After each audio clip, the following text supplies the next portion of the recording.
En Tunisie, le 17 novembre 2025, le président Kais Saied a reçu au palais de Carthage Salem Ben Mohamed, directeur général de l'Organisation du monde islamique pour l'éducation, les sciences et la culture, et Miguel Angel, représentant de l'ONU pour l'Alliance des civilisations. Le chef de l'État a insisté sur des valeurs communes de justice, liberté et égalité entre les nations, rejetant toute hiérarchie entre civilisations. La rencontre a abordé le dialogue civilisationnel, l'avenir, l'intelligence artificielle et les crises mondiales. Les participants ont souligné la nécessité d'une alliance pour l'humanité, fondée sur la paix et la coopération universelle.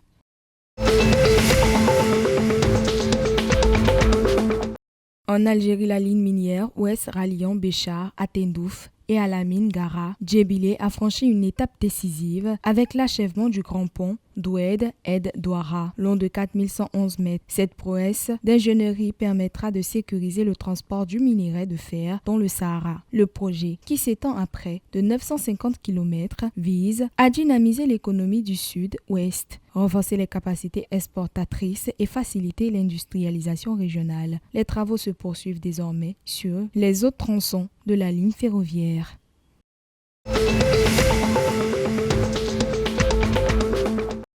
En Libye, le 18 novembre 2025, la Banque centrale a salué la signature du programme de développement unifié entre la Chambre des représentants et le Haut Conseil d'État. L'institution a souligné que l'accord favorisera la stabilité financière, la transparence et la bonne gouvernance, tout en orientant les ressources vers des investissements productifs dans les infrastructures, l'éducation et la santé. Ce programme vise à assurer une répartition équitable des fonds dans 100% des régions, stimuler la croissance économique et soutenir le développement durable à travers tout le pays.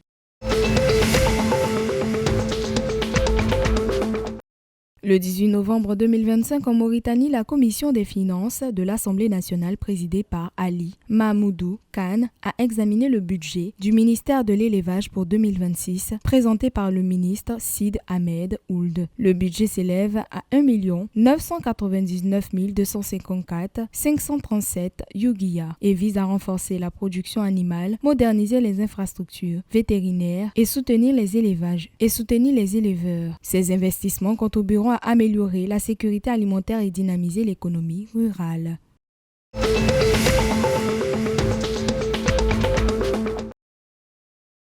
Au Maroc, le 18 novembre 2025, les Lions d'Atlas ont terminé leur préparation pour la CAN de football 2025 sur une note rassurante en dominant l'Ouganda 4-0 au grand stade de Tanger. Neil El Enaoui a ouvert son compteur de buts en sélection, suivi par des réalisations de Sebari et d'autres joueurs, tandis que Bounou a assuré le clean sheet. Avec une victoire troublante, la sélection marocaine renforce sa confiance à un mois du coup d'envoi de la compétition africaine.